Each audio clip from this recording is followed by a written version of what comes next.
آج آپ ایک انتہائی دلچسپ نئے موضوع کو سننے جا رہے ہیں۔ آج بات ہوگی رحمت للعالمین علیہ السلام کے عبادات اور عادات میں اختلاف کیوں تھا، اس کی حکمت کیا ہے۔ غور کریں، نبی پاک نماز تہجد میں بہت لمبی قراءت فرماتے تھے، لیکن پنجگانہ نمازوں میں مناسب مقدار میں قراءت فرماتے تھے۔ ایسے ہی غور کریں، نبی پاک علیہ السلام نے رفع دین کے ساتھ بھی نماز پڑھی تو بغیر رفع دین کے بھی نماز پڑھی۔ ایسے ہی نبی پاک علیہ السلام نے ہاتھ چھوڑ کر بھی نماز پڑھی تو ہاتھ باندھ کر بھی کھڑے کھڑے نماز پڑھی۔ ایسے ہی حضور نے امامہ شریف باندھ کر بھی نماز پڑھی تو بغیر امامے کے بھی نماز پڑھی ہے۔ ایسے ہی نبی پاک علیہ السلام نے سستی سواری یعنی گدھے پر بھی سواری کی ہے، گدھے پر بھی سواری فرماتے تھے، تو مہنگی سواری یعنی قیمتی گھوڑے پر بھی حضور سواری فرمایا کرتے تھے۔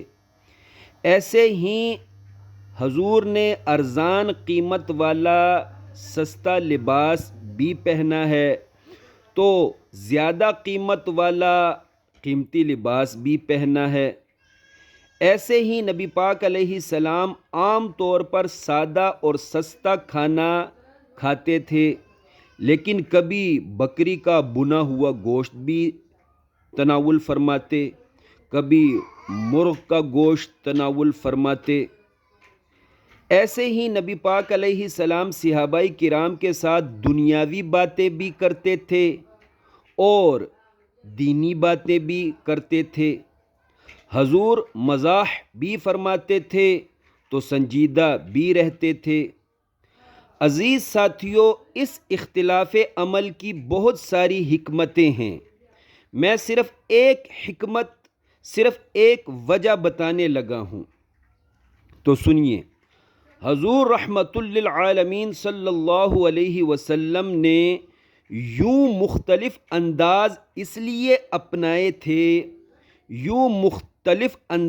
حضور اس لیے اپناتے تھے تاکہ جس مسلمان کو جو انداز اپنانا آسان لگے وہ آسانی سے اس سنت کو اپنا سکے۔ یاد رکھیں، دین آسان ہے،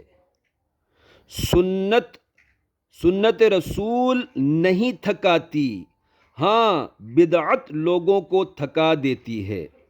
دین اسلام میں آسانیاں اور رعایتیں ہیں، اسی لیے نبی پاک نے فرمایا، بے شک دینی باتوں پر عمل کرنا یعنی مسنون کاموں پر عمل کرنا آسان ہے۔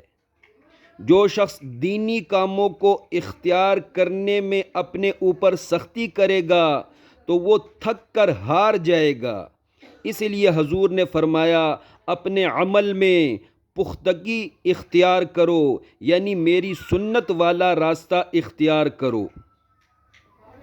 عزیز ساتھیوں، اختلاف کو اختلاف کی حد تک رکھیں، یقیناً بھائی چارہ قائم رہے گا، اور اختلاف کو یعنی حضور کے مختلف اعمال کو اپنے لیے آپسی مخالفت و نفرت کی حد تک نہ لے کر جائیں، ورنہ بھائی چارہ ختم ہو جائے گا۔